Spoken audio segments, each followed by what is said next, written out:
Kevin, it's also that time of the year where we're getting back outside, more activities out in the yard and around the community. People getting outside will be on the lakes. We'll be celebrating the holidays coming up as well. But that also means they're inviting new hazards potentially into their life for the spring and summer seasons. So here to join us to give us some advice on some tips and tricks for preventing fires and other hazards in your yard and around town this time of the year is our West Bloomfield Fire Marshal, Byron Turnquist. Thank you for being with us, Byron. Thanks, Tyler. How are you this morning? I'm doing all right. How are you? Good. Happy to be back. Yeah, happy to have you on to talk about this. It's an exciting time of the year for people as we're getting the sunshine back, the warmth is back. We're getting people out and about in our community. Already seen so many people getting ready to prepare their yards for the spring and in the summer season and get ready for some celebrations with their family. But as I said, so many of those occasions do come with some specific hazards. And this time of the year, what are some of the more common hazards we see pop up in the greater West Bloomfield area? Well, right now we've got a lot of people out doing their spring cleanup in their yards. You want to be careful while you're climbing a ladder if you're trying to clean out your gutters or trim the brush away from your house as that grows. Real important, last fall, the township adopted a new ordinance which will allow recreational campfires, recreational fires. And the key thing to keep in mind there is that does not allow, the change in that ordinance does not allow burning of that yard waste that you're cleaning up this spring. Right, and that does also come along with some other specific regulations as well. If you are going to have a fire in your yard, there are certain rules for distance and how that is attended to. Can we just have another brief overview of that for those that maybe have heard of that change in the ordinance recently on this program, but are now, or maybe perhaps are hearing for the first time as they get ready for those summer activities? Yeah, we want people to be able to enjoy their yard, be able to enjoy the outside. The township ordinance provides allowing for a recreational fire in a commercial fire pit or a fire ring that's installed in your yard. It needs to be 15 feet away from combustibles on your yard or on your property. So that means away from sheds, fences, decks. You want to keep that away from anything that's combustible. And then it needs to be 25 feet away from anything combustible on your neighbor's yard.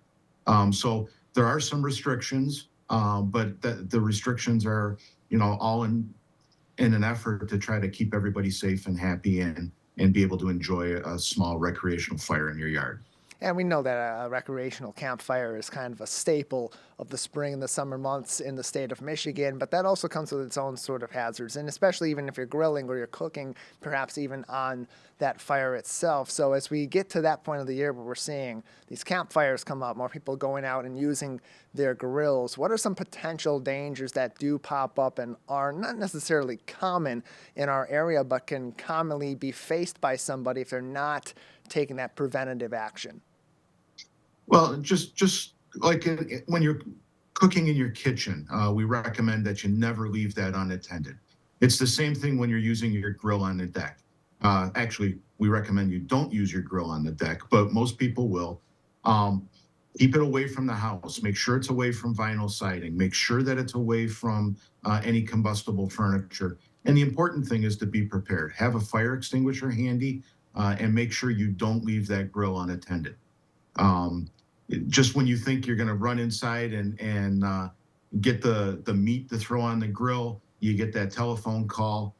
You forget that the grill's running, and it's just very important that if you do have that grill operating, to keep an eye on it. Stay out there with it.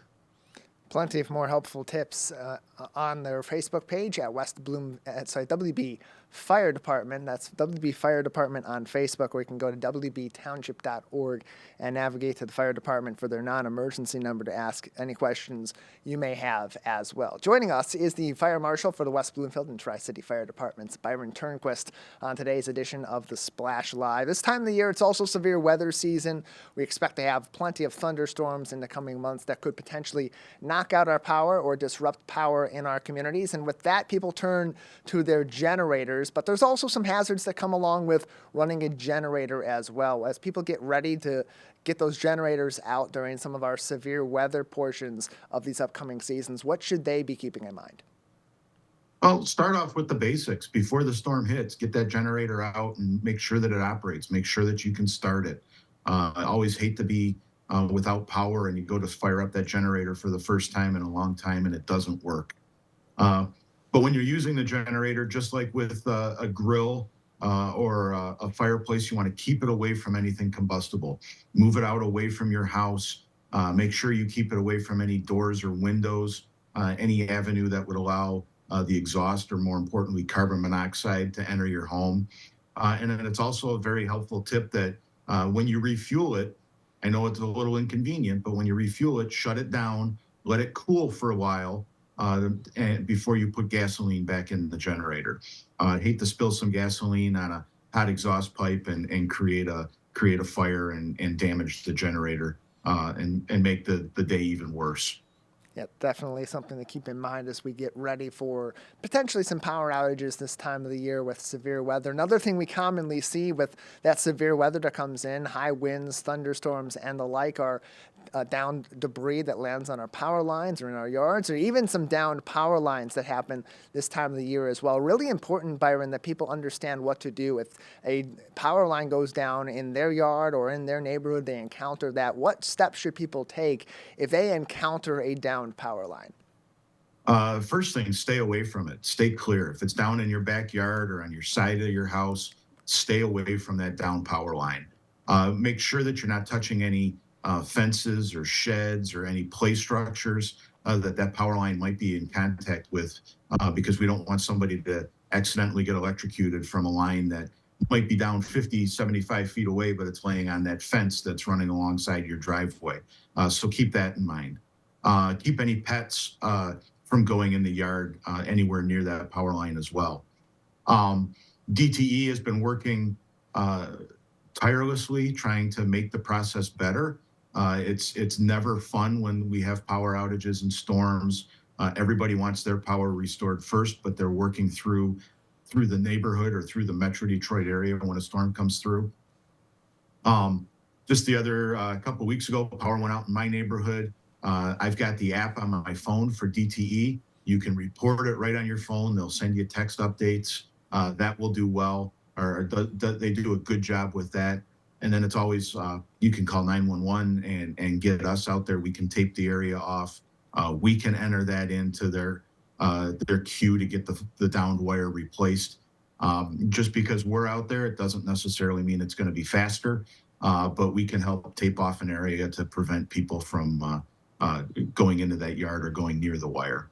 Yeah, that's another really good piece of advice. If you see that down power line, and it's better to assume that nobody yet has called 911 about that than to not call 911 and potentially have other people in your area or traveling through that same area possibly encounter that power line. So on top of taking, of course, first and foremost, those safety precautions to prevent yourself from being potentially injured or killed by these downed power lines, to also take action to help others in the community as well. You can learn more information with helpful safety tips for the spring and summer seasons on the Facebook page of the West Bloomfield Fire Department at WB Fire Department. Joining us is Byron Turnquist, the Fire Marshal for the West Bloomfield and Tri-City Fire Departments, on today's edition of the Splash Live. Byron, before we let you go, anything else that we commonly see take place this time of the year, or other safety tips that really do come into play throughout the spring and the summer months that people in our communities should be keeping aware of?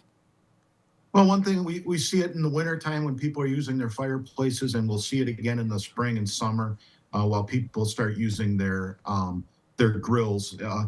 When you're cleaning out your grill or cleaning out your fireplace, make sure that you don't take those coals that may still be hot and put them in a plastic garbage can inside your garage or anywhere near your house. You really want to make sure that those coals are cool, not holding heat. They can hold heat for a couple days. Make sure they're cool.